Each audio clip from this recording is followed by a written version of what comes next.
Guys, ito ngayong April 15, 2024 para sa latest update po natin dito kay Infinix. Guys, ito Hot 40 Pro Note 30 series. Syempre guys, yung 030 nila na pinakamataas. At syempre papakita ko sa inyo guys yung kanilang mga entry level na maraming variants yan, especially yung mga Smart 8 nila at yung mga Hot 40i. So yan, Hot 40 Pro. Ito guys, umpisahan na natin ang ating update dito guys kay Smart 8. Meron tayo ditong tatlong variants sa pagpipilian dito sa kanilang Smart 8. Ito, meron tayong 6GB RAM 64, 8GB RAM 128 at yung 8GB RAM 64. Tapos guys, ito may bagong labas din si Smart 8 Pro. Ito guys, naka 16GB RAM 128 na rin to. Tapos yung kanilang Hot 40 series o Hot 40i na 16GB 128 at 16GB 256. At para naman po dito kay Hot 40 Pro guys, ito may dalawang variant. So good news to, kasi dito kay Hot 40 Pro naka 16GB RAM 256 tayo at ang isa po ay 21GB maximum RAM. Tapos sa kanilang Note 30 series guys, ito for Note 30 good news kasi ang baba na po ng price nito. Ito yung kanilang LTE. Tapos yung kanilang 030 meron po tayong 4G at meron ding 5G. Guys, ito, umpisahan na natin ang ating latest update. Unahin na po natin ang Smart 8. Ito. Unahin po natin yung pinaka-affordable. Guys, ito, for Smart 8. Ito yung naka 6GB RAM 64.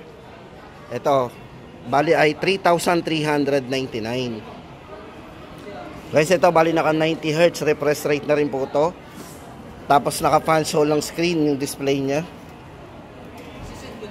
5,000 mAh battery na naka-Type-C na din. Pagdating po sa camera, meron siyang 13 megapixel pagdating sa kanyang dual camera. So for security guys, naka-side mounted fingerprint na din. At meron siyang 200% volume mode. So mamalakas na ring sounds to. Guys, ito Smart 8 para sa kanilang pinaka-affordable. 3,399. Then guys, next natin yung kanyang 8GB RAM. So kung gusto naman natin ng mas mataas ang RAM, ito yung naka 8GB RAM 64GB Smart 8. Guys, ito naka 8 bali ito ay naka original RAM po nito is 4+4 extended RAM. Tapos naka 90Hz refresh rate din ang screen. Yan, naka Magic Ring fluid screen. 5,000 mAh battery. Siyempre guys, naka Type-C na din. Ito guys, very affordable ang presyo, 3,699 Smart 8. Tapos guys, kung gusto natin ng mas mataas ang internal storage, ito naman Smart 8 pa rin.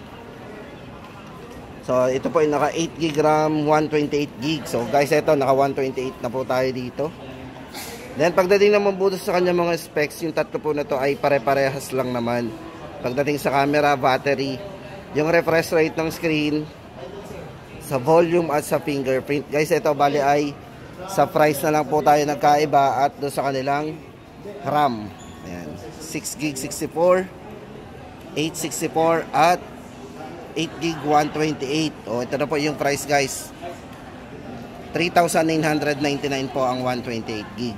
Tapos guys, ito yung good news kasi may bago labas po sa Smart 8. Affordable pa rin. Ito po yung latest model po ni Smart 8, Smart 8 Pro. Guys, ito bali naka 16GB RAM po yan plus 128. Original RAM po nito is 8. Yan, doon po tayo mag-base sa 8. Tapos 90Hz size ng screen, naka 6.6 Magic Ring fluid screen na po yan. Pagdating po sa camera ay meron na siyang 50 megapixel dual AI camera. So ayun pala yung advantage nito guys, yung bagong Smart 8 Pro. Kasi naka 50 megapixel ang camera, may mataas na RAM, naka 16GB RAM.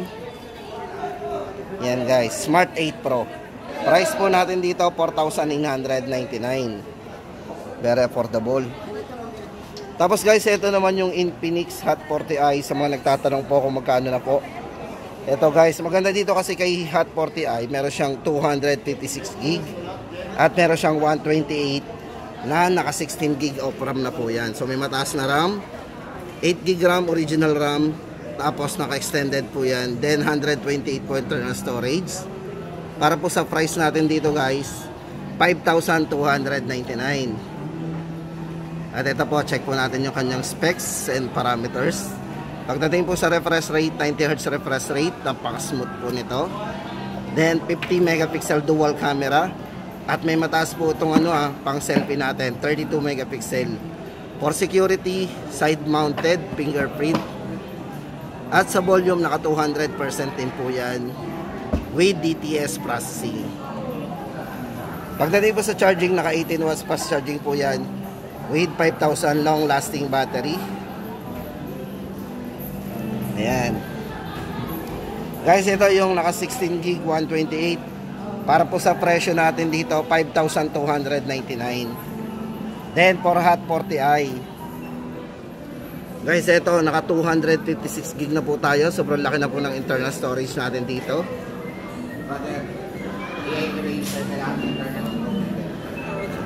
Check po natin yung kanyang specs. So yun guys, halos same naman. 90Hz refresh rate. Tapos 50 megapixel dual camera. Side mounted fingerprint for security. At syempre para sa volume, up to 200% po yan. Then 18 watts fast charging na din with 5,000 mAh long lasting battery. Yung nga pala guys, yung mga sa size ng screen, ito check natin para meron tayong idea. Ito po yung naka 6.6, na-mention na ba natin? Oo. Yan, 6.6. Then chipset po naka Unisoc T606. Guys, para sa presyo po 5,999. 256 gig na po 'yon. Then guys, ito sunod naman natin si Hot 40 Pro. Guys, good news kay Hot 40 Pro. Sa mga naghahanap po ng Hot 40 Pro, maganda dito guys, nagkaroon to ng isa pang variant. Dito guys, baka malito tayo. Ang isa po dito, 7,499. Bale, ito po ay naka 16 gig RAM, 256 gig. At yung isa naman po ay 8,499. May 1,000 difference po sila pagdating sa presyo. Then guys, ito ay naka 21 gig maximum RAM. Original RAM po nito is 12. So 9 additional RAM. Tapos 256 din. Para po sa price ito, 8,499. Hot 40 Pro. Guys, ang difference po natin, parehas po silang 4G. Bale, ang difference lang po nila yung RAM. Ito, pagdating po sa specs guys, ito, check natin. Same naman po sila. Pagdating sa chipset, naka MediaTek Helio G99. Sa camera guys, may malinaw na camera, 108 megapixel portrait camera. Selfie, yung mga mahilig mag-selfie dyan, may mataas na po itong 32 megapixel para sa kanyang crystal clear selfie. Sa charging, naka 33 watts fast charging na din. 5,000 mAh para sa kanyang long lasting battery. Yan. At syempre guys, naka multifunctional NFC po yan. Ayan, sa mga digital payment, magagamit natin yan NFC. Size po ng screen ito, medyo malaki guys kasi naka 6.78. Ayan. Tapos, doon kay Hot 40 Pro, same naman. Same na same po, parehas na parehas ang dalawa. Ayan guys, ulitin po natin ang price nitong si Hot 40 Pro. 16,256, 7,499 at 21 gig RAM, 256 gig internal storage, 8,499. Tapos guys, ito, punta na tayo dito kay Note 30. Good news po sa mga naghahanap dyan ng Note 30. Ito pong hawak natin, ito yung 4G edition. Guys, ito na po ang price nito ngayon. Bumaba na po ng bumaba, 6,999. Naka MediaTek Helio G99 para sa kanyang gaming chipset. 16 gig maximum RAM, 256 na po internal storage. At pagdating po sa charging, naka 45 watts fast charging na din. At syempre guys, maganda dito, naka plus bypass mode yan. Yan. Tapos size ng screen, 6.78 full high definition, na napaka-smooth na po ng screen kasi ito po ay naka 120Hz refresh rate na rin. Price po natin, 6,999. Guys, yan nga pala, tip ko lang po sa inyo, ito pong store na pinunta natin ay dito po yan sa Lipa City in Phoenix. At kung maiba naman po yan sa mga ibang store, ay double check po natin. Magkaroon po tayo ng, para mayroon tayong idea yan, sa mga presyuhan. Then guys, ito pagdating sa 5G naman. Tapos guys, ito yung isa Note 30 5G.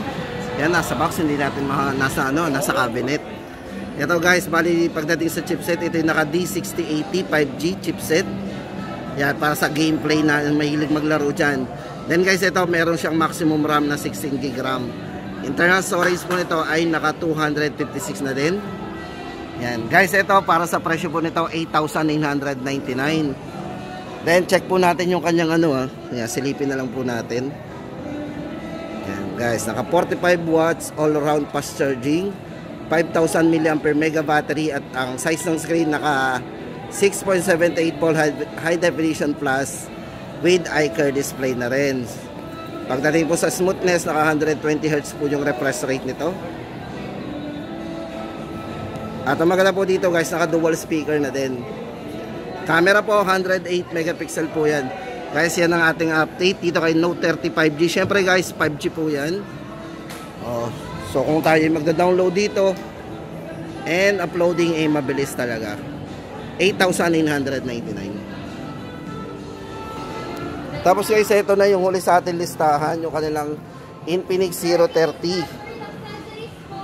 Guys, ito para sa dalawang variants nito. Unahin po natin yung kanilang 4G. Ito, bali ito ay naka 16GB RAM 256. Yan, 16GB RAM 256GB internal storage. Price po natin 9,999. Ito guys, para sa specs check po natin. Ito guys, pagdating sa video resolution, ito po ay naka 2K resolution at 30 frame per seconds. Tapos pagdating sa camera guys, ito vlogging camera kasi naka 50 megapixel para sa kanyang front. Guys, front camera naka 50 megapixel, so ibig sabihin malinaw po ang front camera nito. Tapos yung screen, ito ay naka 120Hz na po yung refresh rate ng screen. Tapos naka-curve po yung design to, 3D curve AMOLED display. So napakabibid din ng display nito. 45 watts supercharged at syempre guys, 108 megapixel pagdating sa kanyang ultra clear camera. Sa mga gamer, naka MediaTek Helio G99 na po yan, 6 nanometer processor ang ginamit. Guys, 030. 9,999. Tapos yung 5G guys, ito na. Same price pa rin, 14,999. Yan, bali ito po yung naka 256GB din. Tapos meron siyang maximum RAM na 21GB of RAM. Then maganda po dito guys, resolution para sa kanyang video. Napaka smooth kasi ito ay naka 4K resolution, tapos naka 60 frame per seconds. At sa kanyang camera, yung vlogging camera niya 50 megapixel para sa kanyang front vlogging camera. Siyempre guys, 5G yan. O, diba? Then silipin po natin yung kanyang specs yan. Eto guys, pagdating po sa refresh yung touch sampling rate niya, naka 144Hz with 3D curve AMOLED display, 68 watts supercharged. So yun po yung naiba sa kanya do sa 4G. Yung isa po kasi 45 watts. Then sa chipset, naka MediaTek Dimensity 8020. Yan, 5G powerful processor. Para po sa latest price natin, 14,999. At yan guys, ang ating latest update dito kay Infinix ngayong April 15, 2024.